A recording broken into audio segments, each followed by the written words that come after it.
Please, big round of applause for Roland Penner.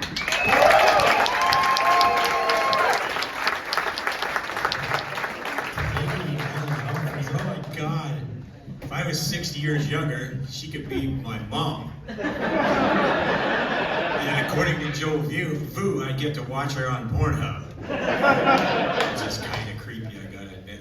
Hey, lady, don't look at me like that, okay? I know what you're thinking. I can see what she's thinking. She's thinking, oh my God, I do not have 10 minutes of my life I want to waste listening to this cranky old bastard bitch about his scrotum. Which is a fair point, but God, I hate when my wife sits in the front row.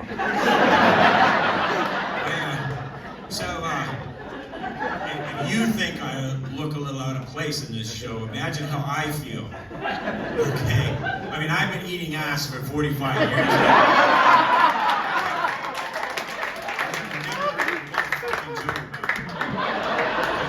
It never occurred to me that it was funny. Because here's the thing. Okay, a little bit about myself. I was raised in a Mennonite cult just outside of Steinbach.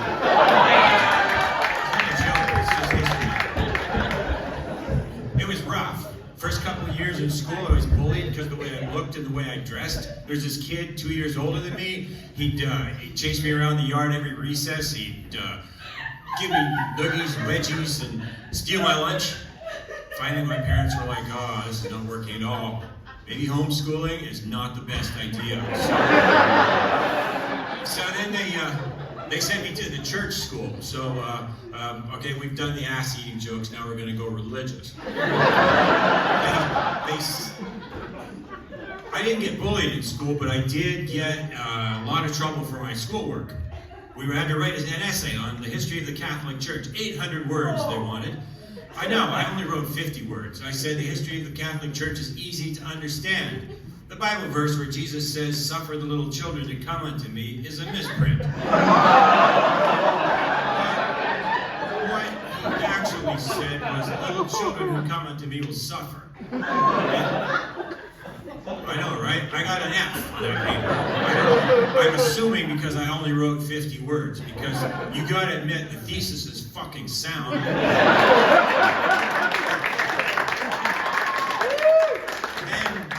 we had to write a short story set in the Garden of Eden.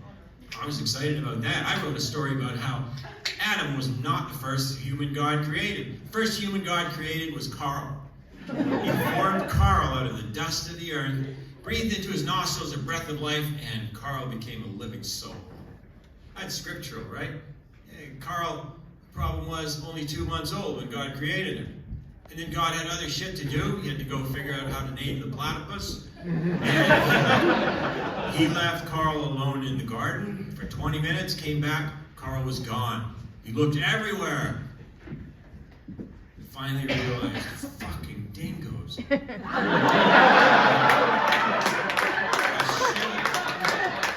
should have made a grown-up.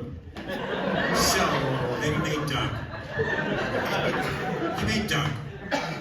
Same deal. Doug woke up, looked around, said, who the hell are you? God said, I'm God. I just formed you out of dirt.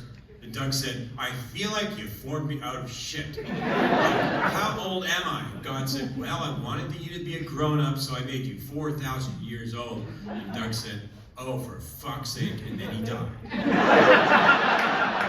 Because he was 4,000 years old. And average life expectancy at that time, 2 months and 20 minutes.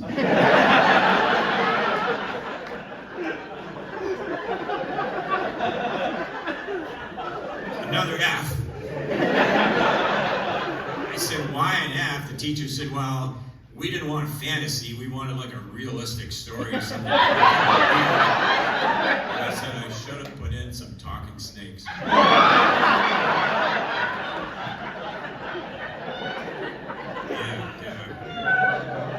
Well, the real trouble I got into was in sex education class, which we had.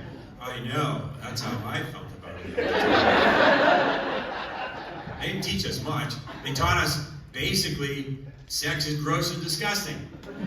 That was it. Of course, now we're all older, we have experience, we know that if you're doing it right, it is.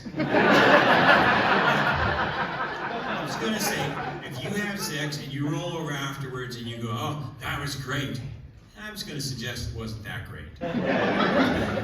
Because if it was really great, you'd be rolling over afterwards going, oh my God, that was gross and disgusting. I can't believe I did that. You feel like you should run up the street to Our Lady of Perpetual Misery and confess what you just did to the nearest pedophile in a house coat of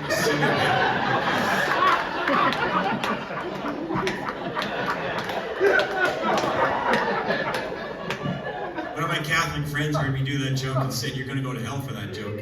I said, no, I won't. He said, yeah, you will. I said, no, I won't. He said, why not? I said, because every time I do that joke, on my way home, I stop by Our Lady of Perpetual Misery. I confess to the nearest pedophile in the house. That is how it works, right? You have to admit it is.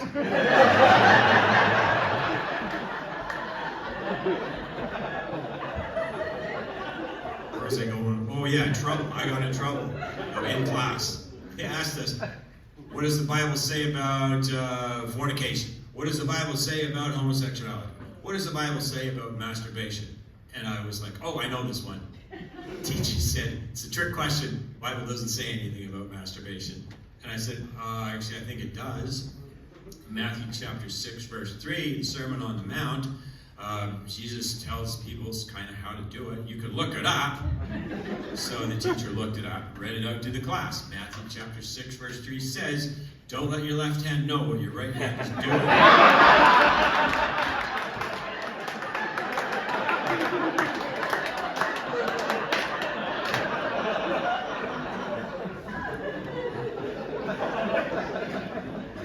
So, I lost my virginity in what could best be described as a workplace accident. When I was 20.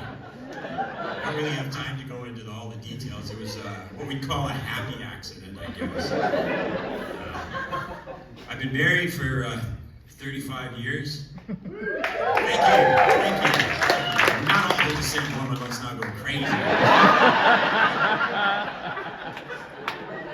wife and I have 2 beautiful children. The other 4 just average. People ask us what's the worst thing about having 4 kids. With 6 kids, we say, obviously it's the diet issues, right? One of them is gluten sensitive, one of them is lactose intolerant, one of them is deathly allergic to fish or nuts or something, not sure. And one of them is a vegan, or as my wife calls it, a fucking vegan. So, true story, the 4th kid sat us down one day and said, I gotta tell you something I'm really nervous about. I don't know how to tell you. And we said, hey, kid, whatever it is, we're your parents, we love you. And he said, I'm transgender. And I went, oh, for fuck's sake. Please tell me this is not going to affect what you will or will not eat.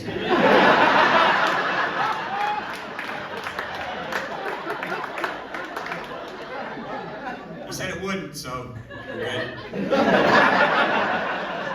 Listen, just saying before you go, Ukraine's having a rough go. I'm not going to make any jokes about that because it's not funny. People are really upset and I'll blame them. People get so upset sometimes I have to calm them down. I say to them, look, I say, you do know that Ukraine is in the Middle East, right? And they go, oh, no, did not know that. And then they stop caring. So that works. But here's the thing. Okay, here's the thing. Finally, for the first time in my life, watching what's going on over there, I have to admit I'm kind of happy that our neighbors are Americans, all right? Because we know when the Americans invade Canada, that's going to be different. We know they will invade, right? We know they'll invade in winter because they have no climate scientists left who can tell them what 2 weeks of the year might not be winter. So they'll come in winter, they'll come into Toronto, and they'll realize the whole Canadian Army's already there because 2 inches of snow the day before. And then they'll roll into Winnipeg and we'll be watching and we'll go, fuck, someone will go tank and we'll move the net off the street. And then we'll flag them down and we'll say, what are you guys doing here? And they'll be like, oh, we've come to liberate. liberate you. And we'll say, from who? And one of them will go, oh, good question. How about Justin Trudeau? And half of us will go, yes. And someone else will yell, liberate you from the truckers convoy. And the other half of us will go, yes. And we'll invite them in for dinner. We'll feed them whatever we have, penguin snake steaks or whatever, and let them sleep in our spare bedroom. And in the morning, they're going to look outside and they're going to run out in their stocking feet and their pajamas, going, where the fuck are our tanks? And we'll be standing in the doorway going, oh, no one told you it's a snow route.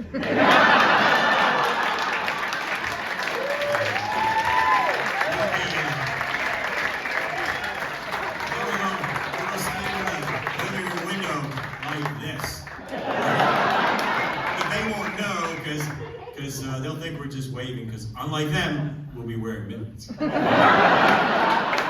you.